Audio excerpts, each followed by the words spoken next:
Hello बच्चों, start करने जा रहे हैं चैप्टर नंबर 4 का लेक्चर नंबर 1।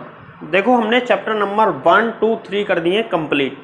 अब इसके बाद में चैप्टर नंबर 4 स्टार्ट कर रहे हैं और चैप्टर का नाम है विद्युत धारिता, इलेक्ट्रिक कैपेसिटेंस। अब इलेक्ट्रिक कैपेसिटेंस क्या होता है, इसके बारे में हम इस चैप्टर में कंप्लीट पढ़ेंगे। इतना छोटा भी चैप्टर नहीं है, काफ़ी बड़ा चैप्टर है। लगभग 10 से 12 वीडियो इसमें कम से कम बन जाएंगे। ठीक है, चलो स्टार्ट करते हैं इलेक्ट्रिक कैपेसिटेंस। देखो, टॉपिक है सबसे पहले चालक की विद्युत धारिता, electric capacitance of conductor. Conductor की इलेक्ट्रिक कैपेसिटेंस निकालेंगे, विद्युत धारिता हम निकालेंगे। यहां पे जो धारिता है ना, धारिता का मतलब होता है कैपेसिटी। कैपेसिटेंस का मतलब क्या होता है, कैपेसिटी। धारण क्षमता भी हम कह सकते हैं हिंदी में। क्या कह सकते हैं, धारण क्षमता। अब ये धारण क्षमता क्या होती है उसको समझना। चालक की विद्युत धारिता, तो धारिता किसकी, चालक की। और किस चीज को धारण करने की क्षमता, विद्युत को धारण करने की क्षमता। तो सबसे पहले यहां पे इसकी बेसिक डेफिनेशन देखो। किसी चालक द्वारा आवेश, विद्युत का मतलब क्या होता है, आवेश। आवेश को ग्रहण करने की क्षमता क्या कहलाती है, विद्युत धारिता। तो किसी चालक द्वारा आवेश को ग्रहण करने की क्षमता विद्युत धारिता कहलाती है।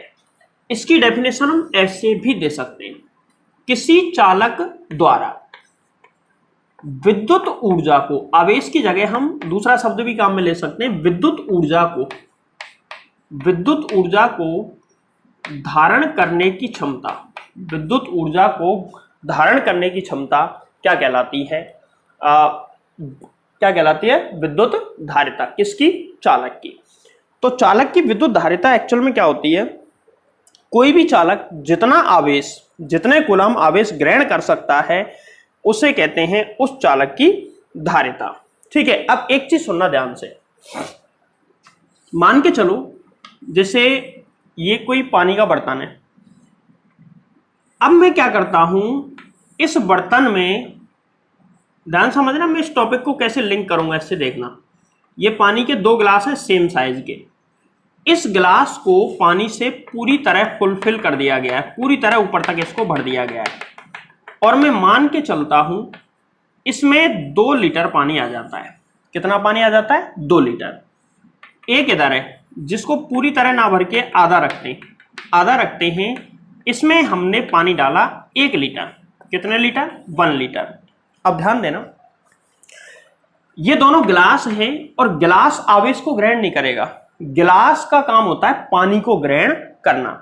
तो इसमें मैंने कितना पानी डाला, 2 लीटर, और इसमें कितना पानी डाला, 1 लीटर। अब परिभाषा पे आते हैं कि किसी चालक द्वारा, अगर गिलास की धारिता निकालेंगे तो किसी गिलास द्वारा पानी को ग्रहण करने की क्षमता गिलास की धारिता कहलाती है। तो सुनो, ये गिलास है ए और ये गिलास है बी। एक छोटा सा सवाल है कि ए गिलास की धारिता, ए गिलास में 2 लीटर पानी है और बी गिलास में 1 लीटर पानी है। तो क्या मैं ये कह सकता हूं कि ए गिलास की धारिता 2 लीटर है और बी गिलास की धारिता 1 लीटर है। ये सेंटेंस, 2 सेंटेंस बोले मैंने। ए गिलास की धारिता तो है 2 लीटर और बी गिलास की धारिता है 1 लीटर। इन दोनों सेंटेंस, जो सेंटेंस बोले उसमें से ये वाला सेंटेंस तो है सही और ये वाला सेंटेंस है गलत। क्यों, मैंने कहा कि ये सेम साइज के हैं। तो धारिता वो नहीं होती जितना उस पर आवेश हो या जितना उसमें पानी हो, वो उसकी धारिता नहीं होती। धारिता होती है कि अधिकतम वो कितना आवेश ग्रहण कर सकता है, तो वो धारिता होती है। समझ में आ गई होगी ये बात। तो बताओ इन दोनों गिलासों की ही धारिता कितनी होगी, 2 लीटर। तो समझ में आई है छोटी सी बात। तो कितना आवेश है इस बात का धारिता से कोई लेना देना नहीं है। धारिता क्या होती है, किसी चालक द्वारा आवेश, अधिकतम आवेश को ग्रहण करने की क्षमता। चाहे तो परिभाषा में ऐसा ही लिख सकते हैं, किसी चालक द्वारा, डेफिनेशन लिख लेना, हेडिंग डालना सबसे पहले, चालक की विद्युत धारिता, डेफिनेशन लिखना, किसी चालक द्वारा अधिकतम आवेश को ग्रहण करने की क्षमता उस चालक की विद्युत धारिता कहलाती है। या फिर ऐसे लिख सकते हैं, किसी चालक द्वारा अधिकतम विद्युत ऊर्जा को धारण करने की क्षमता, ग्रहण करने की क्षमता क्या कहलाती है? चालक की विद्युत धारिता। अब ये तो हो गई धारिता की बात, परिभाषा इसकी लिखवा दी मैंने। अब चलते हैं हम मेन टॉपिक की तरफ।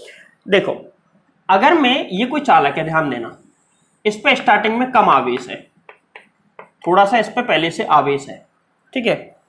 ये ठोस या खोखला कोई सा, उससे हमको कोई मतलब नहीं है। ये अभी खोखला है क्योंकि सतह पे फैल रहा है, केवल बीच में फैलता ठोस होता है। अब यदि मैं इसको और आवेश दूं, यदि मैं इसको और आवेश दूं, तो अभी अगर इस पर आवेश है मान के चलो Q1, इसको और आवेश दूं तो इस पर आवेश हो जाता है Q2। यहां ये Q1 है और इसको प्लस Q डैश आवेश और दिया गया है, तो इस पर आवेश की जो डेंसिटी है पहले के बजाय बढ़ जाएगी, आवेश घनत्व बढ़ जाएगा, आवेश ज्यादा हो जाएगा इस पर। तो ये बात समझ में आई। अब मुझे एक बात बताओ, आवेश हमने दिया है तो यहाँ पे Q1 और Q2 में से कौन सा ज्यादा है और कौन सा कम है? तो Q2 ज्यादा होगा और Q1 कैसा होगा? कम। क्योंकि मैंने Q1 पे कम आवेश है, इसको Q डैश आवेश और दे दिया तो ये इतना हो गया। अगर मैं ये रिलेशन भी निकालूं तो क्या आएगा? Q2 बराबर Q1 plus Q dash.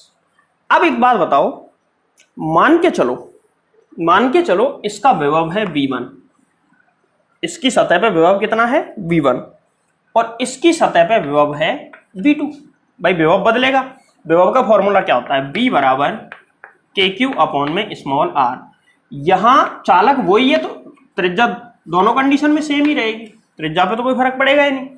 K constant है, R कांस्टेंट है, Q बदल रहा है, तो V1 बराबर तो कितना आएगा? KQ1 अपॉन में R, और V2 बराबर KQ2 अपॉन में R। देखो Q2 बड़ा है, Q1 छोटा है, तो V1 और V2 में से कौन बड़ा हो गया? V2 is greater than V1। इसका मतलब यह हुआ कि अगर किसी चालक को आवेश दिया जाएगा, यदि किसी चालक को क्या दिया जाएगा? आवेश, तो आवेश में वृद्धि तो होगी, इसके साथ उसके विभव में भी क्या होगी? वृद्धि। इस सिद्धांत का यूज करके हम धारिता को परिभाषित करेंगे। तो देखो, सबसे पहले हमने क्या किया? हेडिंग डाली, और हेडिंग डालने के बाद ये जो मैंने समझाया उतारना नहीं था, ये केवल समझने वाली चीज थी। इसकी डेफिनेशन लिख दी। दो तरीके से लिखना चाहो दो तरीके से, एक तरीके से कोई सा एक मेथड यूज कर लो, ठीक है। वैसे जनरली ये वाला मेथड ही जनरली काम में लिया जाता है, क्योंकि यही बुक्स में मिलेगा। तुम बाद में बोलोगे सर वो कहां से आ गया, एक्चुअल में तो दोनों का मतलब एक ही है, ठीक है। देखो अब हम क्या करेंगे, जब किसी, एक लाइन लिखेंगे, जब किसी चालक को आवेश दिया जाता है तो इसके विभव में वृद्धि होती है। तो इसके विभव में क्या होती है? वृद्धि। मतलब यह है कि अगर तुम विभव बढ़ाना है तो किसको बढ़ा दो? आवेश को। तो आवेश और विभव में कैसा रिलेशन हुआ? प्रोपोर्शनल, समानुपाती रिलेशन हो गया कि अगर तुम आवेश को बढ़ाओगे तो क्या बढ़ेगा? विभव। मतलब विभव समानुपाती होता है किसके? आवेश के। यहां से रिलेशन आया। अब सुनो, प्रोपोर्शनल चिन्ह हटेगा तो कोई ना कोई क्या आएगा? कांस्टेंट, और कांस्टेंट आ जाएगा Q बराबर CV। कांस्टेंट क्या आ जाएगा? Q बराबर CV। यहां जो C है ना, C है चालक की धारिता। क्या है? चालक की धारिता, कैपेसिटेंस ऑफ कंडक्टर। चालक की क्या है? धारिता। यहां जो C है ना वो कांस्टेंट की जगह आया है, तो ये कांस्टेंट भी होती है। कैसी होती है? कांस्टेंट। अच्छा, कांस्टेंट कैसे होती है भाई? इस चीज पे थोड़ी सी बहस करेंगे। अभी देखो, यहां से C बराबर क्या आ जाएगा? Q अपॉन में B। C बराबर क्या आ जाएगा? Q upon B। तो धारिता की एक और डेफिनेशन यहां से दे सकते हैं। ये जो परिभाषा थी ना, ये एक तरीके से बेसिक डेफिनेशन है, बट इसकी एक्चुअल फिजिक्स के अकॉर्डिंग इसकी डेफिनेशन क्या है? देखो, किसी चालक को दिए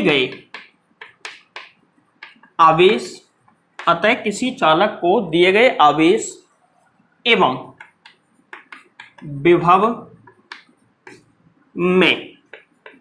विभव में वृद्धि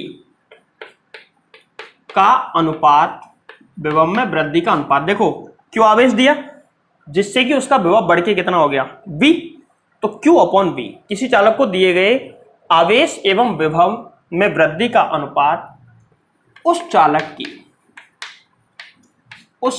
की धारिता कहलाती है। क्या कहलाती है? उस चालक की धारिता। तो इलेक्ट्रिक कैपेसिटेंस की बेसिक डेफिनेशन ये है, ये रिलेशन है, ये उसका फॉर्मूला है और ये उसकी अकॉर्डिंग टू फिजिक्स जो डेफिनेशन, साइंस के अकॉर्डिंग जो डेफिनेशन आनी चाहिए वो डेफिनेशन वो वाली है। ठीक है, अब सुनो, यदि हम धारिता का ग्राफिकल रिप्रेजेंटेशन करें, धारिता का ग्राफ ये निरूपण, अगर इसका ग्राफिकल रिप्रेजेंटेशन करें इसका तो कैसे आएगा? देखो, चूंकि Q बराबर फॉर्मूला क्या है? CV। Q बराबर फॉर्मूला क्या है? CV।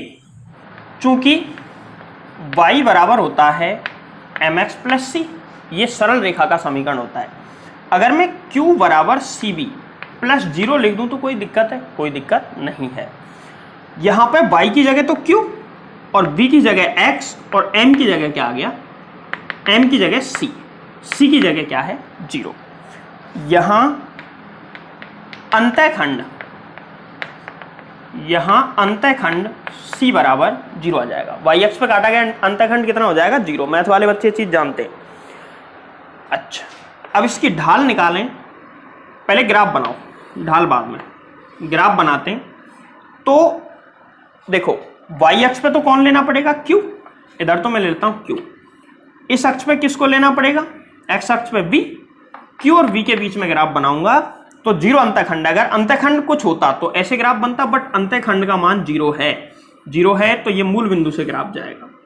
इस तरह ये धारिता का ग्राफ हमको प्राप्त होगा। और यहां पे इसकी जो ढाल होगी ना, ग्राफ की ढाल, इसकी स्लोप कितनी होगी? ग्राफ की स्लोप निकालेंगे तो ग्राफ की स्लोप कितनी होगी? स्लोप देखो, स्लोप का फॉर्मूला क्या होता है?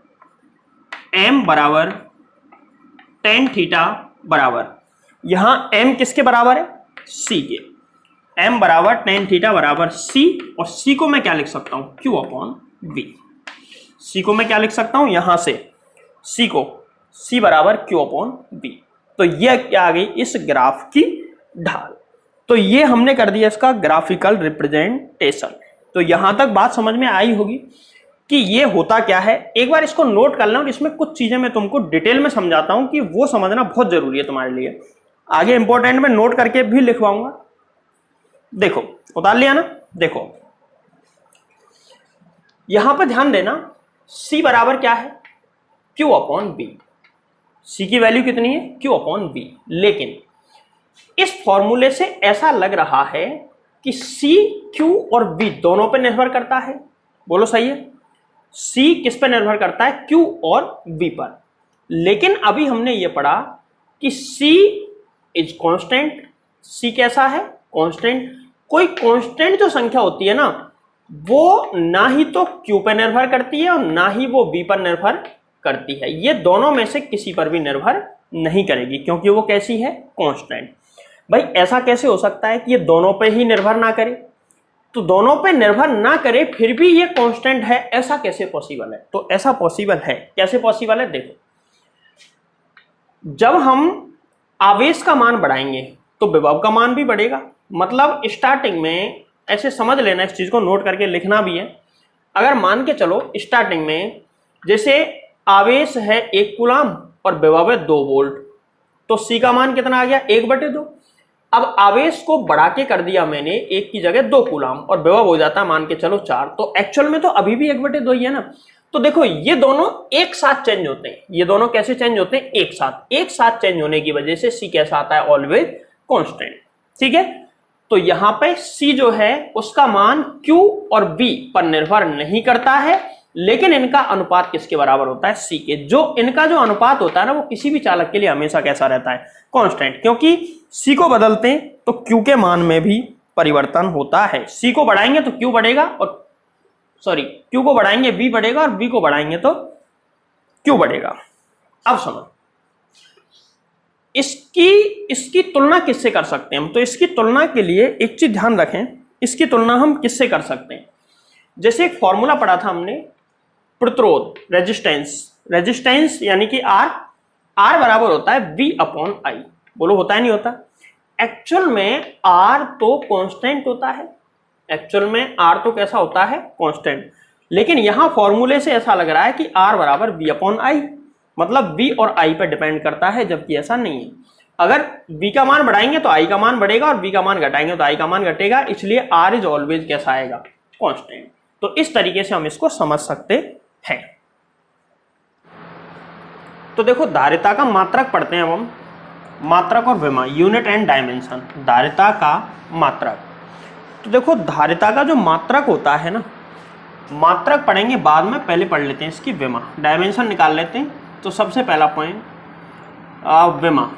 तो देखो भैया, इसकी विमा निकालने के लिए हमको फॉर्मूले का यूज करना पड़ेगा। फॉर्मूला क्या होता है? C बराबर Q अपॉन में V। अच्छा मुझे एक बात बताओ, V क्या होता है? Q अपॉन में W अपॉन में Q नॉट।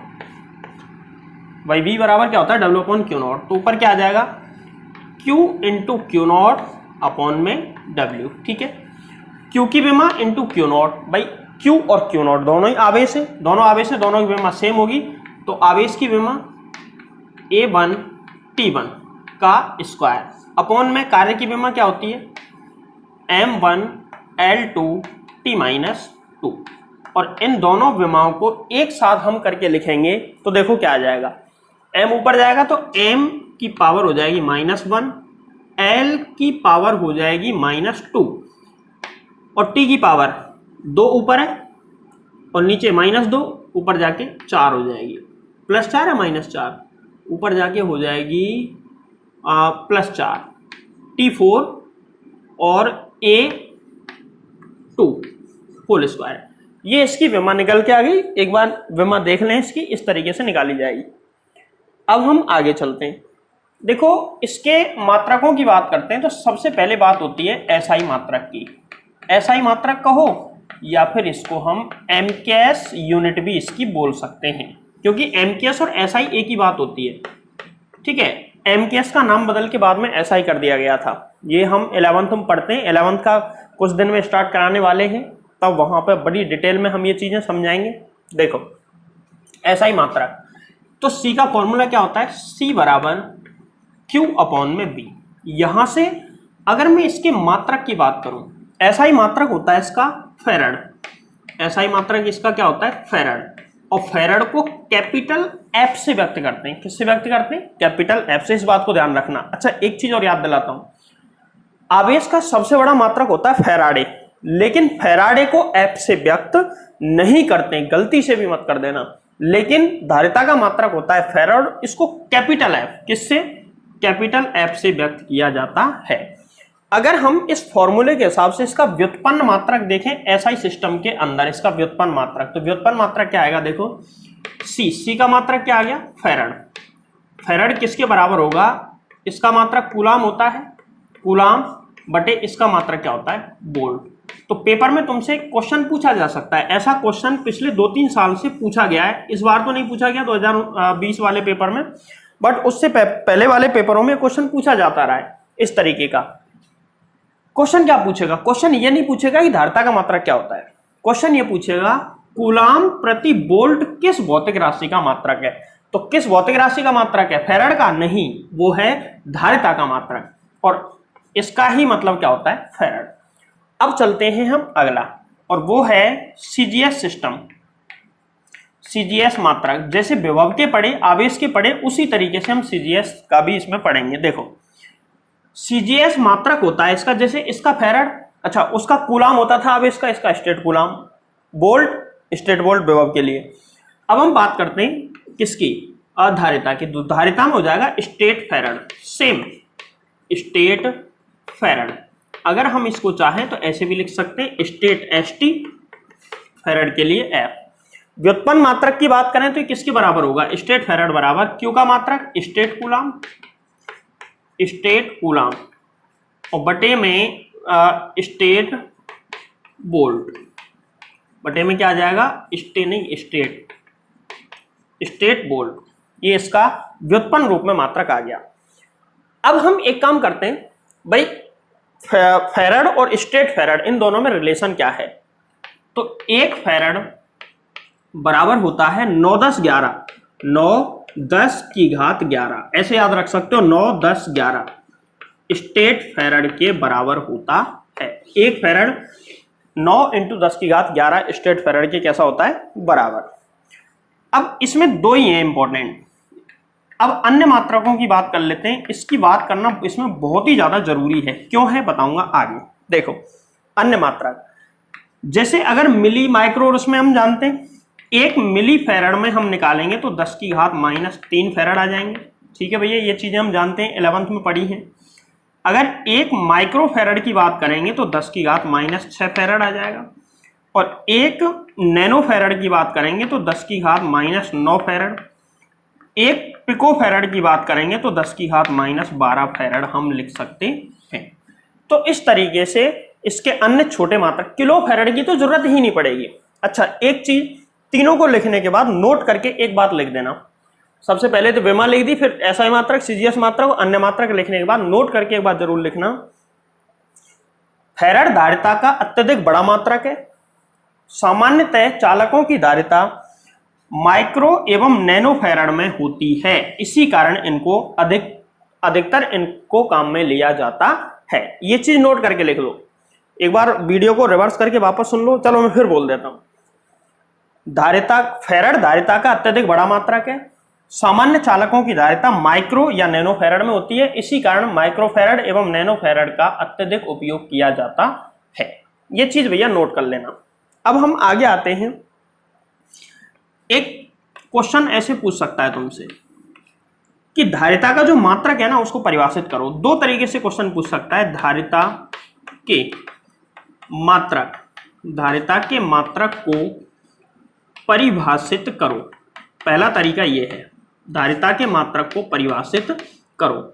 अथवा ऐसे भी पूछ सकता है, जवाब एक ही देना है, 1 फैराड को परिभाषित करो।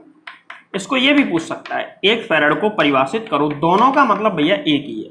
ठीक है, देखो कैसे परिभाषित करेंगे, इसका सॉल्यूशन समझ लो। चूंकि C बराबर क्या होता है, Q/V। C बराबर क्या होता है, Q/V। अगर मैं किसी चालक को Q आवेश देता हूं तो उसका विभव कितना हो जाता है, V हो जाता है, मतलब विभव बढ़ के V हो जाता है। देखो अब मुझे C का मान लाना है 1 फैराड, तो 1 कब आएगा, जब 1 1 ये दोनों हो या 2 2 हो, ठीक है, या 1 1 हो। तो ऐसी स्थिति में Q को ऐसा मान लेते हैं, ऐसा मान लिया मैंने, Q = 1 कूलम और V = 1 वोल्ट। अगर ऐसा है तो, अगर ये ऐसा है तो धारिता जो C होगी ना वो होता है Q/V। ये 1, ये भी 1, और C बराबर आ जाएगा 1 फैराड। मतलब ये है, इसका मतलब ये है कि यदि किसी, परिभाषा सुनना ध्यान से, यहां से निकली है, यदि किसी चालक को 1 कूलम आवेश देने पर, यदि किसी चालक को 1 कूलम आवेश देने पर उसके विभव में 1 वोल्ट वृद्धि हो जाए तो उस चालक की धारिता 1 फैराड होगी। तो परिभाषा क्या बनी, यदि किसी चालक को 1 कूलम आवेश देने पर उसके विभव में 1 वोल्ट की वृद्धि हो जाए तो चालक की धारिता 1 फैराड होगी। अच्छा तुमको बता दूं, 1 फैराड धारिता का कोई भी चालक पृथ्वी पर हो ही नहीं सकता। क्यों नहीं हो सकता, इसका जवाब आगे देंगे, क्यों नहीं हो सकता। ठीक है, अभी हम चलते हैं नेक्स्ट टॉपिक। सबसे पहले धारिता को हमने इतना पढ़ लिया। धारिता में कुछ बातें ऐसी हैं जो कि हमको बहुत अच्छी तरीके से याद रखनी है। तो कौन कौन सी बातें हैं वो, सबसे पहले उन पे हम विचार कर लेते हैं। इसको नोट कर लो एक बार। धारिता से संबंधित महत्वपूर्ण बिंदु। सबसे पहले बिंदु की हम बात कर लेते हैं। सबसे पहला पॉइंट कि जो किसी चालक, अच्छा मुझे एक बात बताओ, किसी चालक की धारिता न्यूनतम कितनी हो सकती है? तो इसका जवाब है 0। क्यों हो सकती है न्यूनतम 0? क्योंकि किसी चालक की धारिता न्यूनतम 0 क्यों हो सकती है? इससे कम क्या धारिता माइनस में हो सकती है? नहीं। 0 का मतलब है कि वो बिल्कुल भी आवेश नहीं ले सकता। ऐसा चालक हो सकता है जो बिल्कुल आवेश ना ले, लेकिन जीरो नेगेटिव होने का मतलब यह है कि जो आवेश दे ऐसा चालक नहीं है, जो खुद ही आवेश दे ऐसा कोई चालक नहीं होगा। ठीक है, आवेश लेने के लिए कोई क्रिया करनी पड़ेगी हमको, ठीक है, अपने आप नहीं देगा। तो ऐसा कोई भी चालक नहीं होगा जिसकी धारिता नेगेटिव हो। धारिता हमेशा या तो जीरो होगी या कैसी होगी, पॉजिटिव। तो जीरो को ध्यान में रखेंगे नहीं, हमेशा चालक की धारिता C is always positive. C is always कैसा होता है, पॉजिटिव। यानी कि चालक की धारिता ऐसे लिख सकते हो, चालक की धारिता हमेशा धनात्मक होती है, पहला पॉइंट। अब दूसरे पॉइंट पे आते हैं। जो चालक की धारिता है ना C, ये पदार्थ की प्रकृति पर निर्भर नहीं करता है। पदार्थ की प्रकृति पर निर्भर नहीं करता है। मतलब ये है, करती है, सॉरी, धारिता है ना स्त्रीलिंग C, यानी कि चालक की धारिता पदार्थ की प्रकृति पर निर्भर नहीं करती है। मतलब ये है कि अगर मैं यहाँ पे जैसे 1 मीटर त्रिज्या का चांदी का गोला ले लेता हूँ और 1 मीटर त्रिज्या का ही एल्यूमिनियम का गोला ले लेता हूँ, ठीक है, दोनों की त्रिज्या समान है, मतलब दोनों का साइज सेम है और दोनों ही मेटल हैं। चालक की धारिता है तो दोनों चालक होनी चाहिए, दोनों के दोनों मेटल हैं, दोनों की दोनों धातुएं हैं, दोनों की त्रिज्या समान है। वैसे देखा जाए तो इसका और इसका मटेरियल अलग अलग है, ये क्या है चांदी और ये क्या है एल्यूमिनियम। लेकिन ध्यान रखना इन दोनों, इसकी धारिता अगर C है तो इसकी धारिता भी C होगी। क्यों? क्योंकि पदार्थ की प्रकृति पर धारिता निर्भर नहीं करती है। होने चाहिए दोनों चालक सेम साइज की होनी चाहिए, प्रकृति अलग अलग हो तो उससे धारिता नहीं बदलती है, दोनों की धारिता कैसी रहेगी, समान। 2 पॉइंट समझ में आ गए होंगे। अब आते हैं हम पॉइंट नंबर 3 पे, और तीसरा पॉइंट कुछ ऐसे है। धारिता स्टार्टिंग से जब से मैं पढ़ा रहा हूं तुमको ये बताया, मैंने क्या बताया, देखो अगर मान के चलो ये कोई गिलास है पानी का, ये पानी का गिलास है, पानी का गिलास जिस तरीके से पानी को ग्रहण करता है इसी तरीके से चालक किसको ग्रहण करता है, आवेश को। किसको ग्रहण करता है, आवेश को। अगर मैं इसमें जैसे मान के चलो इसकी जो धारिता है ना C बराबर है 2 लीटर। एग्जाम्पल अभी एक एग्जाम्पल और भी देके बताया था मैंने स्टार्टिंग में 2 लीटर वाला ही, 2 लीटर इसकी धारिता है, तो इसका मतलब ये कितना पानी ग्रहण कर सकता है, हाईएस्ट कितना पानी ग्रहण कर सकता है, 2 लीटर। अब अगर मैं इसको 1 लीटर दूंगा तो ये आधा बढ़ जाएगा, सही है। 1 लीटर और दे दूं तो आधा और बढ़ जाएगा, मतलब फुल बढ़ जाएगा, पूरी तरह बढ़ जाएगा। अब यदि मैं इसको और पानी इसमें डालता हूं तो बताओ क्या होगा, पानी गिलास के अंदर ना जाके इसकी सतह पे गिर के और फैल जाएगा। फैलने का मतलब है इसमें ना जाके आसपास के वातावरण में चला जाएगा, सेम चार्ज के साथ होगा। कि जैसे तीसरा पॉइंट पढ़ रहे हैं हम, कोई चालक है किसी भी आकार का, कैसा भी कोई चालक हो सकता है, जरूरी नहीं है कोई साइज गोली हो या कैसा, कोई भी आकार हो सकता है, ऐसा भी हो सकता है, ठीक है। ये नक्शा बना दिया, पता नहीं कौन से दिया, ये तो किडनी बन गई यार, हाँ जो भी है। अगर मैं इसको आवेश देता हूं और इसकी जो धारण क्षमता है ना आवेश की, वो है, मान के चलो ऐसा मान लेता हूं मैं, वो है 5 कूलाम।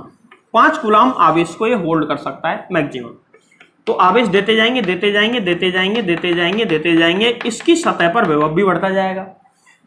जब इस पर आवेश 5 कूलाम हो जाएगा तो अब इसको और आवेश देना तो संभव है, दे तो सकते हैं, बट इसके ऊपर वो रुकेगा नहीं, मतलब आवेश घनत्व इतना ज्यादा हो जाएगा। अच्छा, ये वाला आवेश इस वाले आवेश को प्रतिकर्षित करेगा क्या, बिल्कुल करेगा, प्रतिकर्षित करेगा, और आवेश आ रहा है और आवेश आ रहा है, आवेश आता जा रहा है, तो इतना ज्यादा आवेश हो जाएगा कि ये आवेश इस वाले को दूर भगा देगा। दूर भगा देगा मतलब ये वायु में चला जाएगा। कहां चला जाएगा, वायु में फ्री हो जाएगा। फ्री होने का मतलब है इसका विसर्जन हो जाएगा, किसमें, माध्यम में। अब जरूरी नहीं है बाहर वायु हो, पानी होगा तो पानी, वायु होगी तो वायु, और अगर कुछ है तो उसमें चला जाएगा। तो यही पॉइंट इसमें लिखना था। तो तीसरा पॉइंट मैं बोल रहा हूं, लिख लो। किसी भी चालक को उसकी धारिता से अधिक आवेश नहीं दिया जा सकता है। यदि धारिता से अधिक आवेश दिया जाए तो वह वायु में, वायु मत लिखना, यदि धारिता से अधिक आवेश दिया जाए तो वह माध्यम में विसर्जित हो जाता है। विसर्जित को कहते हैं इंग्लिश में लीक, LEAK, लीक हो जाता है, मतलब वायु में चला जाता है या माध्यम में चला जाता है। तीसरा पॉइंट क्लियर। अब आते हैं हम चौथे और सबसे इंपॉर्टेंट पॉइंट पर। चौथा पॉइंट ये है, जो चीज मैंने समझाई थी अभी तुमको थोड़ी देर पहले जब धारिता में समझा रहा था कि धारिता का फॉर्मूला C बराबर Q/V होता है, लेकिन फिर भी धारिता का मान Q और V पर निर्भर नहीं करता है। क्यों नहीं करता है, और क्यों नहीं करता है इसका जवाब तो अभी बाद में मिलेगा, बट इस पर निर्भर नहीं करता। तो फिर ये किस पर निर्भर करता है, इस चीज पे हम रिसर्च करेंगे। देखो 3 चीजों पर निर्भर करता है भैया। तीसरा पॉइंट मैंने लिख लिया होगा तुमने, नहीं लिखा है तो वीडियो एक बार रिवर्स करके फिर से लिख लें। चौथा और सबसे इंपॉर्टेंट पॉइंट, तीसरा मैं लिखवा चुका हूं, लिखवा दिया, वीडियो रिवर्स करके देख लें, ठीक। चौथा पॉइंट, अब चौथा पॉइंट क्या है सुनो, कि धारिता का मान Q और V इन पर निर्भर नहीं करता है। धारिता 3 चीजों पर निर्भर करती है। कितनी चीजों पर? 3 चीजों पर। और वो कौन कौन सी हैं? एक तो है चालक का आकार, कि चालक कितना बड़ा है। दूसरा है बाह्य माध्यम, चालक के चारों तरफ जो माध्यम है उस पर भी निर्भर करेगा। और एक तीसरी चीज है चालक का आकार हो गया, बाह्य माध्यम हो गया, एक चीज और बची, वो क्या है? चालक के पास उपस्थित अन्य आवेशित चालक पर। इन 3 चीजों पर निर्भर करता है, जबकि इन दोनों पर डिपेंड नहीं करता है। तो इसमें से जो ये वाला मैंने लिखवाया है ना, ये वाला, इनके बारे में अभी मैं ज्यादा बताऊंगा नहीं। जब संधारित्र बनाएंगे, कैपेसिटर बनाएंगे, तो वहां पे इस वाले पॉइंट का यूज होगा। अब ये जो 2 पॉइंट हैं, ये तो क्लियरली तुम समझ ही चुके हो। चलो ये भी चलो तुमको समझ में नहीं आया होगा, लेकिन अभी जो हम टॉपिक पढ़ेंगे अगला, गोलीय चालक की धारिता, उसमें ये बात तुमको क्लियर समझ में आ जाएगी। पहली चीज ये बात आगे समझ में आई जाएगी। अब इसको समझ लो भाई। मुझे एक बात बताओ, चालक का आकार जितना बड़ा होगा उतने ही ज्यादा तो आवेश को ग्रहण करेगा। तो चालक का आकार बढ़ने पर धारिता बढ़ती है। बाह्य माध्यम पर और चालक के पास अन्य चालक की उपस्थिति से क्या फर्क पड़ता है, ये हम आगे पढ़ेंगे, ठीक है। अगले टॉपिक पे आते हैं, विलगित गोलीय चालक की धारिता। विलगित गोलीय चालक का मतलब क्या है? पहले तो विलगित का मतलब अलग थलग। विलगित का मतलब अलग थलग, मतलब आवेशित गोले का अन्य किसी गोले या अन्य किसी चालक से कोई संबंध नहीं है या उससे स्पर्श नहीं कर रहा है। अच्छा देखो, यहां पे एक गोला बनाता हूं मैं, ये लो एक गोला है, ये गोलीय कोष है। एक तो ऐसा है, दूसरा ऐसा है कि एक तो ये गोलीय कोष है, गोला कुछ भी मानो, तो एक ही बात है। इसका संपर्क मैं किसी दूसरे गोले से करा दूं तो विलगित का मतलब समझा रहा हूं। ये एक चालक तार से मैंने जोड़ दी है, तो ये तो स्थिति है A और ये स्थिति है B। बताओ इनमें से विलगित कौन सा है? इनमें से विलगित है कौन सा? B। A का यहां पे A पे जो गोला है इसका संबंध किसी दूसरे से है, तो ये विलगित नहीं होगा। जबकि विलगित ये वाला है। विलगित मतलब अकेला, अलग थलग, जिसका दूसरे से या दूसरे के आवेश से कोई संबंध ना हो। अब चलो,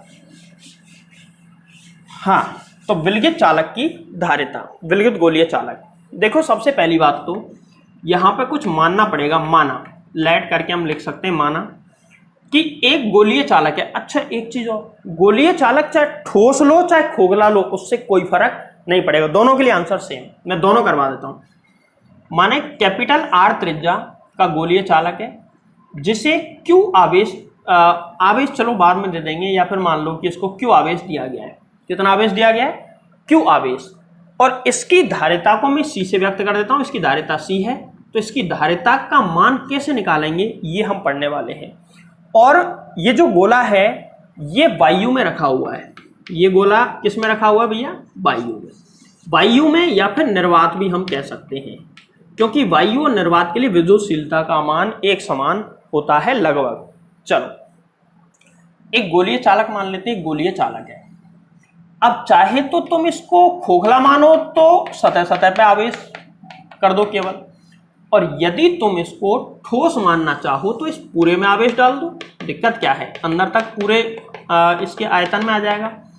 ये केंद्र है इसका, इसकी त्रिज्या स्मॉल आर, तो इसकी त्रिज्या भी स्मॉल आर, सेम त्रिज्या के हैं। अच्छा, अब हमको ये पता लगाना है कि इन दोनों की धारिता कितनी होगी। दोनों की सेम होगी। क्यों होगी बताऊंगा अभी। इसको क्यू आवेश दिया है तो आवेश इसको भी कितना दिया है? क्यू। इसको क्यू आवेश दिया है तो आवेश इसको भी कितना दिया है? क्यू।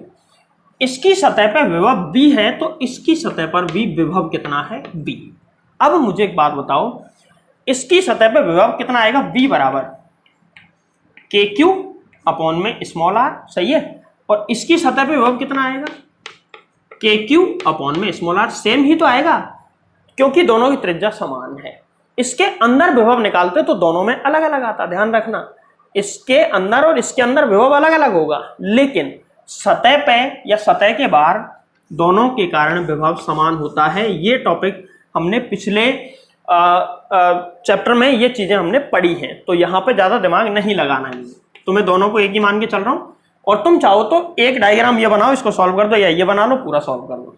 देखो, चूंकि सी का मान निकालने के लिए सी बराबर सूत्र होता है क्यू अपॉन में बी। बोलो सही है? क्यू का मान तो क्यू अपॉन में बी का मान के क्यू अपॉन में आर। ठीक, क्यू से क्यू कट गया, क्यू से क्यू कटा तो क्या आ गया? आर बाई के। ये इसकी धारिता आ गई। कितनी आ गई? आर बाई के। इसका यूज हमको न्यूमेरिकल्स के लिए करना है। अब सुनो, आर बाई के, अभी डब्बा मत बनाना। चूंकि के बराबर क्या होता है? 1/4 पाई एप्सिलॉन नॉट, तो मैं 1/k की जगह क्या लिख सकता हूं?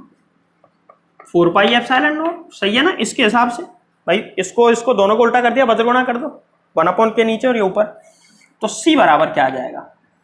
4 पाई एप्सिलॉन नॉट आर। कहां पर आया है ये आया है निर्वात या माध्यम के लिए। निर्वात में या फिर वायु में, माध्यम के लिए नहीं, निर्वात में या फिर कहां पर? वायु में। यदि गोलीय चालक किसी माध्यम में रखा है, किसी माध्यम में है, तो यदि गोलीय चालक किसी माध्यम में है तो उसकी धारिता आएगी सी डैश। मान लो इसको, बोलो इसकी धारिता को मैं सी डैश मान लेता हूं, या ऐसे करो, इसको सी मान लो और इसको सी एम मान लो। एम फॉर मीडियम, माध्यम, तो कितनी आएगी? 4 पाई, यहां पे एप्सिलॉन नॉट आया निर्वात के लिए, और यहां पे केवल क्या आएगा? एप्सिलॉन, और इनटू में आर। अच्छा, एक फॉर्मूला पढ़ा है, चूंकि एप्सिलॉन बराबर होता है epsilon naught into epsilon R. ये वैल्यू लिखो, सी एम बराबर 4 pi epsilon naught into epsilon R, और इंटू में आर। अब कई गधे तो क्या करेंगे? आर इंटू आर बराबर आर स्क्वायर। बहुत बढ़िया, ठीक है, ऐसा मत करना। हाँ, ये आगे इसकी धारिता। कब? जब कहां पर रखा है? ये किसी माध्यम में। यहां से ये जो धारिता आई है माध्यम के लिए है। माध्यम में धारिता किसकी? गोलीय चालक की। कहां पर धारिता? माध्यम में धारिता। अब सुनो कि अगर मैं यहां पे एक संबंध निकालूं, किस किस के बीच में? सी एंड सी एम के बीच में मैं रिलेशन निकालूं तो क्या आएगा? एक काम करो, सी एम अपॉन में सी का भाग लगाओ, सी एम अपॉन सी, तो क्या आएगा? सी एम का मान कितना? 1/4 pi epsilon naught into epsilon R, और इंटू इसकी त्रिज्या आर, अपॉन में यहां पे ये वाला आर त्रिज्या से इसका कोई लेना देना नहीं है। इसका लेना देना है ये क्या है? माध्यम की आपेक्षिक या निरपेक्ष विद्युतशीलता, 4 pi epsilon naught into R. R से आर गया, एप्सिलॉन नॉट 4 पाई सब कट गए, क्या आया बराबर एप्सिलॉन आर। तो हम ऐसे लिख सकते हैं एप्सिलॉन आर बराबर सी एम अपॉन में सी। मतलब यहां पर नोट करके एक लाइन लिख लेना, अतः किसी गोलीय चालक, लिखो इसको यहां तक एक बार नोट कर लो, फिर वीडियो पॉज करके लिखो। यदि किसी गोलीय चालक, या ऐसे लिखो, किसी गोलीय चालक की माध्यम में धारिता एवं निर्वात में धारिता का अनुपात, किसी गोलीय चालक की माध्यम में धारिता एवं निर्वात में धारिता का अनुपात उस माध्यम की निरपेक्ष विद्युतशीलता या आपेक्षिक विद्युतशीलता या एप्सिलॉन आर के समान होता है। तो किसी भी माध्यम की आपेक्षिक विद्युतशीलता निकालनी है तो उस माध्यम में गोलीय चालक का क्या पता होना चाहिए, हमको क्या पता होना चाहिए, धारिता, और निर्वात में भी उसकी धारिता। तो मैं इसको ऐसे भी लिख सकता हूं क्या, सी एम बराबर सी इंटू एप्सिलॉन आर। अगर हमको किसी गोलीय चालक की धारिता पता है और जिस माध्यम में उसको रख रहे हैं उसका उसकी निरपेक्ष विद्युतशीलता पता है, तो उस माध्यम में इसकी धारिता कितनी होगी ये हम पता लगा सकते हैं। अच्छा मुझे बताओ, पानी के लिए एप्सिलॉन आर का मान कितना होता है, 80। तो सी एम बराबर, या सी एम की जगह सी डब्ल्यू फॉर वाटर कितना लिख सकते हैं, सी 80 सी। तो इससे एक बात पता चली क्या, कि जैसे ही किसी गोलीय चालक को वायु में रखते हैं वो 1 कूलम आवेश लेता है। अब यदि उसको मैं पानी में ले जाके रख दूं तो वो कितना आवेश ले लेगा, 80 गुना, यानी कि 80 कूलम, और 2 कूलम लेता हो तो 160 कूलम। तो इस तरीके से इसके सवाल सॉल्व किए जाएंगे। तो तुमको ये यहां तक उतार लेना है, ठीक है। इसके सवाल सॉल्व करने के लिए एक बात याद रखना, कभी भी जैसे मैं न्यूमेरिकल करवाऊंगा अभी, सीधा फॉर्मूला काम में लेना, C बराबर होता है R/K, क्योंकि K का मान तुमको आता तो एप्सिलॉन नॉट का मान भी है, बट एप्सिलॉन नॉट का मान रखोगे तो बहुत बड़ा हो जाएगा सवाल, क्योंकि इसका मान पॉइंट वगैरह में होता है। यहाँ पे सीधा R अपॉन में क्या लिख सकते हैं, 9 × 10⁹, और इससे आसानी से सवाल हो जाएगा। बस तुमको क्या चाहिए, त्रिज्या पता हो तो इसका भाग लगा दो, सीधा आंसर आ जाएगा किसी गोलीय चालक की धारिता का। तो गोलीय चालक पर आधारित कुछ न्यूमेरिकल मैंने लिख दिए हैं बोर्ड पे, मैं बीच में इसलिए लिख देता हूं, टाइम बच जाता है अपना, लिखूंगा तब समझाऊंगा तो टाइम लगेगा। मैं डायरेक्ट क्वेश्चन लिख दिया, अब इनका सॉल्यूशन तुमको समझा देता हूं, तुम आसानी से वीडियो रोक के ये चीज़ें लिख सकते हो, जिससे कि वीडियो छोटी भी बनेगी और कंटेंट भी ज़्यादा आएगा, तुम्हारा टाइम और डाटा दोनों बचेंगे, इंटरनेट भी कम खर्च होगा, काम वही हो जाएगा। खैर आ जाओ टॉपिक पर। पृथ्वी की धारिता ज्ञात करो। पहला क्वेश्चन है कि पृथ्वी की धारिता कितनी होती है। अब तुम सोचो, पृथ्वी कितना बड़ा आकार है, हमारी तुलना में अगर हम देखें तो पृथ्वी बहुत बड़ा होता है, हमारे रिलेटिव में पृथ्वी बहुत बड़ी चीज़ है, उसकी धारिता कितनी होती है। तो इसका जवाब ढूंढते हैं। पृथ्वी क्या है, गोला, और गोले की धारिता क्या होती है, गोले की धारिता C बराबर 4 pi epsilon naught into R, और पृथ्वी की त्रिज्या हम जानते हैं कितनी होती है, 6400 किलोमीटर। तो यहाँ पे R बराबर 6400 लिख दूं, आंसर आ जाएगा। तो यहाँ पे तुम गलत हो। क्यों गलत हो, ये सिर्फ पृथ्वी बताओ चालक है कुचालक है, तो पृथ्वी चालक नहीं होती, पृथ्वी कुचालक की तरह होती है, जबकि इस फॉर्मूले से केवल चालकों की धारिता निकलती है। और पृथ्वी का कुचालक के अलावा एक दूसरा फंडा भी होता है, क्या होता है वो समझते हैं। चूंकि C बराबर कैसे निकालते हैं, Q अपॉन V। मुझे एक बात बताओ, हमने पिछले चैप्टर में ये चीज पढ़ी थी कि पृथ्वी का विभव 0 लिया जाता है, पृथ्वी का विभव क्या लिया जाता है, 0। अगर पृथ्वी का विभव 0 है तो पृथ्वी की धारिता Q अपॉन में 0 बराबर कितनी आ जाएगी, बोलो, अनंत। बताओ पृथ्वी की धारिता कितनी आ जाएगी, अनंत। तो कुल मिला के बात यह है कि जो पृथ्वी है ना, पृथ्वी की धारिता कितनी होती है, अनंत। अब एक दूसरा सवाल लिया हमने फिर से, और ये सवाल वही है सेम, पर थोड़ा सा अलग है। पृथ्वी के समान आकार के चालक की धारिता ज्ञात करो।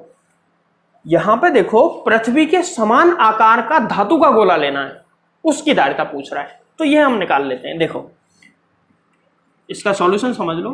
पृथ्वी की त्रिज्या 6400 किलोमीटर, जिसको हम मीटर में क्या लिख सकते हैं, 3 जीरो बढ़ा दो, 6.4 × 10⁶ मीटर होता है, या 64 × 10⁵ मीटर भी लिख सकते हैं। अब गोलीय चालक की धारिता C बराबर R/K, सही है ना, सीधा फॉर्मूला, सीधा K का मान लिखो और R का मान लिखो। R का मान 6.4 इंटू 10⁶ अपॉन में 9 इंटू 10⁹ और इसको जब हम सॉल्व करेंगे ना, इसको सॉल्व करने पे हमारा आंसर आता है, इसको रट लेना भैया, ये बार बार इसका काम पड़ेगा, लगभग 711 इंटू 10⁻⁻6 फैराड। क्या मैं इसको C बराबर 711 माइक्रोफैराड भी लिख सकता हूं क्या? देखो 711 माइक्रोफैराड भी लिख सकते हैं, या फिर इसको मिली फैराड में अगर लिखना है तो C बराबर हम लिख सकते हैं 0.711 मिली फैराड। मिली फैराड बनाने के लिए 10⁻³ का भाग लगा देंगे, ये आ जाएगा मिली फैराड। तो यहां से ये क्वेश्चन तो हो गया, बट क्वेश्चन अपने साथ में कुछ ऐसी चीज छोड़ के गया है जो हमको सीख लेनी चाहिए अभी से। क्या कि देखो, पृथ्वी के बराबर बड़ा धातु का गोला लो, फिर भी उसकी धारिता 1 फैराड नहीं होती, 1 फैराड से भी लाखों गुना कम होती है। भाई 1 फैराड में भी किसका भाग लगाना पड़ेगा? देखो इसको फैराड में बदलने के लिए किसका 10⁻6 का भाग लगाना पड़ेगा, तो 1 फैराड से भी लाखों गुना कम होती है पृथ्वी के समान बड़े गोले की धारिता। अब यदि सोचो, हम जो चीजें काम में लेते हैं, छोटी मोटी बॉल, फुटबॉल, ऐसी कोई चीज लेंगे तो उसकी धारिता सोचो पिको फैराड में आएगी, 10⁻12 फैराड में आएगी, ये जबकि 10⁻6 है। तो ध्यान रखें, मैंने वहां पे तुमको लिखवाया था कि जो पृथ्वी है ना, पृथ्वी नहीं, जो धारिता का मात्रक है फैराड, ये बहुत बड़ा मात्रक है। हम इतने बड़े आकार के काम में नहीं लेते हैं जिनका मात्रक किस में होता हो, फैराड में। ऐसे चालक काम में नहीं लेते, हम ऐसे लेते हैं जिनका पिको, माइक्रो या मिली फैराड में हो सकता है। मिली में तो नहीं होगा खैर, माइक्रो, नैनो या पिको फैराड में होता है, ज्यादातर माइक्रो नैनो में होते हैं। अच्छा, अब एक सवाल ये है कि पृथ्वी के बराबर बड़े गोले की धारिता भी 1 फैराड नहीं है, तो कितना बड़ा लें कि उसकी धारिता 1 फैराड हो जाए? अगला सवाल यही है, 1 फैराड धारिता के लिए कितने बड़े गोलीय चालक की आवश्यकता होगी? मतलब एक्चुअल में ये पूछ रहा है गोलीय चालक की त्रिज्या स्मॉल r का मान। तो देखो इसका सॉल्यूशन करते हैं। C बराबर 1 फैराड सवाल में दिया गया है, हमसे R पूछ रहा है, तो यहां पे फॉर्मूला क्या होता है? C बराबर R/K, यहां से R निकालना है तो R बराबर CK, और R बराबर C का मान 1 इंटू K का मान 9 इंटू 10⁹ मतलब ये है कि उसकी त्रिज्या होनी चाहिए 9 इंटू 10⁹ मीटर। सोचो ये पृथ्वी से कितना बड़ा गोला है, तो पृथ्वी की त्रिज्या कितनी होती है? 6.4 इंटू 10⁶। अभी 1 मिनट के लिए ऐसा सोच लेते हैं, हम 6.4 को हटा देते हैं, 10⁶ ले लो केवल, और यहाँ पे कितना है? 10⁹। अभी भी ये इसकी त्रिज्या इससे 1000 गुनी ज्यादा है अगर हम ये चीजें हटा दें तो। बाकी अगर इसका भाग लगाएंगे ना तो करीब 9 में भाग लगाओ 6.4 का, तो 3 9 लगभग 1500 गुना ज्यादा आएगी। पृथ्वी की त्रिज्या से भी लगभग 1500 गुना ज्यादा त्रिज्या का गोला लें तब जाके उसकी धारिता कितनी होगी? 1 फैराड। तो ये चीजें दिमाग में आ जानी चाहिए तुमको। बाकी रट्टा तो सभी मारते हैं, बट थोड़ा सा प्रैक्टिकली भी सोचते हुए चलें तो बहुत अच्छा रहेगा। एक सवाल मैंने ले लिया है इस चीज का, धारिता से संबंधित महत्वपूर्ण बिंदुओं में 3 बिंदु बताए थे मैंने, जिसमें से एक बिंदु यह था, एक बिंदु में यह पढ़ा था हमने कि धारिता का मान Q और V पर निर्भर नहीं करता। तो किस पर निर्भर करता था? गोले की त्रिज्या पे, यानी कि गोले के आकार पर। तो देखो जैसे जैसे आकार बढ़ेगा, जैसे जैसे आकार बढ़ रहा है, ज्यादा आकार है धारिता ज्यादा है, कम आकार है धारिता कम है। दूसरा किस पे निर्भर कर रहा था? माध्यम पर। तीसरा चालक के पास अन्य चालक की उपस्थिति पे। तो चालक के पास अन्य चालक लाएंगे हम अगली वीडियो में, बट यहां पे एक चीज बता दूं, माध्यम पर भी निर्भर कर रहा था ना, तो माध्यम पर कैसे करेगा? देखो वायु में किसी संधारित्र की धारिता 4 पिको फैराड है, तो वायु के लिए C बराबर 4 पिको फैराड, जिसको मैं लिख सकता हूं 4 इंटू 10⁻12 फैराड। ठीक है, उस माध्यम का परावैद्युतांक ज्ञात करो जिसमें संधारित्र की धारिता। अच्छा, कईयों को लग रहा होगा संधारित्र क्या बीमारी है, अभी तो तुम एक तरीके से चालक मान लो इसको, अभी अगले वीडियो में हम इस पर डिस्कस करेंगे, बट अभी ये मान लो कि क्या है, एक चालक। इसकी धारिता कितनी हो जाती है उस माध्यम में, Cm बराबर हो जाती है 10 पिकोफैरड, मतलब 10 × 10⁻⁻12 फैरड। तो उस माध्यम का परावैद्युतांक, तो फॉर्मूला क्या है, εr, निरपेक्ष विद्युतशीलता, आपेक्षिक विद्युतशीलता या परावैद्युतांक, तीनों इसी के नाम है। क्या आएगा, Cm/c, ये फॉर्मूला था। Cm कितना, 10 × 10⁻12 के बटे 4 × 10⁻12, ये कट गया। क्या आया, 10 में 4 का भाग लगाओ, 2.5, ये एप्सिलॉन आर का मान आ गया, जिसको हम क्या कहते हैं, परावैद्युतांक या निरपेक्ष विद्युतशीलता, आपेक्षिक विद्युतशीलता। तो यहां तक अगर तुमको बात समझ में आ गई होगी, मुझे उम्मीद है कि तुमको बात समझ में आ गई होगी। इसका मतलब क्या है, इसका मतलब यह है कि यहां पे सुनो, वो पॉइंट को ये क्लियर कर रहा है क्वेश्चन। कैसे कर रहा है कि जैसे ही माध्यम बदला, क्या धारिता बदलेगी? जी हां, वायु में कितनी है, 4, और माध्यम में जाके कितनी हो गई, 10। तो माध्यम बदलने पर भी धारिता बदलती है, ये बात प्रूव हो चुकी है यहां पर। तो ये मैंने 4 न्यूमेरिकल कराए, इन न्यूमेरिकल्स को सॉल्व करें। एक न्यूमेरिकल में तुमको खुद को करने के लिए दे रहा हूं, और इसको सॉल्व करके मुझे बताना। उतार लो इसको पहले, तो ये न्यूमेरिकल सॉल्व करके बताओ। न्यूमेरिकल कुछ ऐसे है, देखो क्वेश्चन, चाहे तो क्वेश्चन लिख सकते हैं या फिर सीधा डायग्राम बना के सॉल्व कर लो। क्वेश्चन ये है कि 2 गोलीय चालक हैं, 2 गोलीय चालक हैं, इसकी धारिता है C1 और इसकी धारिता है C2। दोनों पर आवेश समान है, इस पर Q आवेश है तो इस पर भी Q आवेश है। इसकी त्रिज्या है R1 और इसकी त्रिज्या है R2। अब तुमको बताना है C1:C2 कितना आएगा, तुमको ये बताना है C1:C2 कितना आएगा यदि V1:V2 बराबर 1:2, ये समान अनुपात ले सकते हैं। एक्चुअल में क्या है कि V1/V2 बराबर दे रखा है 1/2, और तुमसे पूछ रहा है कि C1/C2 का मान याद करो। तो ये सवाल, अब जो बच्चे थोड़े से होशियार हैं वो ये जानते हैं, क्या जानते हैं कि C बराबर क्या होता है, Q/V। तो दोनों के लिए, इसके लिए C1, इसके लिए C2, दोनों का आवेश समान है, मतलब आवेश कांस्टेंट है। जब ये कांस्टेंट हुआ तो मैं इसको ऐसे लिख सकता हूं, C ∝ 1/V। अगर आवेश कांस्टेंट है तो ही लिख सकते हैं। जब आवेश कांस्टेंट है तो C ∝ 1/V। विभव बढ़ेगा, धारिता घटेगी, और विभव घटेगा, धारिता बढ़ेगी। यहां पे देखो, V1 का विभव कम है और V2 की धारिता, V1 का विभव कम है, V2 का विभव ज्यादा है। तो इसका उल्टा हो जाएगा, धारिता आएगी 2:1। कंप्लीट सॉल्व तुमको करना है, आंसर मैंने बता दिया है कैसे सॉल्व करना है। फॉर्मूला लगा देना दोनों के, और फिर ये क्वेश्चन हो जाएगा इस तरीके से। तो ये था भाई क्वेश्चन। आज का वीडियो लेक्चर करते हैं यहीं पे खत्म। आज के वीडियो लेक्चर में हमने बेसिक चीजें पढ़ी। अब मिलते हैं कल अगले वीडियो लेक्चर में। इस वीडियो लेक्चर को कल के लेक्चर से पहले पूरा देख लेना एक बार। कल का लेक्चर नहीं तो बिल्कुल समझ में नहीं आएगा। बहुत सारे बच्चों को ये चैप्टर एकदम खतरनाक दिखता है, जबकि एक्चुअल में चैप्टर खतरनाक नहीं है, बहुत ही सरल चैप्टर है। तुमको पता चलेगा ये चीज जैसे जैसे लेक्चर आगे बढ़ेगा। जो बच्चे इसको पढ़ते हुए कंटिन्यू आगे बढ़ते जाएंगे, मैं बता रहा हूं कि उनको इससे अच्छा चैप्टर एक भी लगेगा ही नहीं अब तक की फिजिक्स में। तो इसी तरीके से पढ़ते जाओ।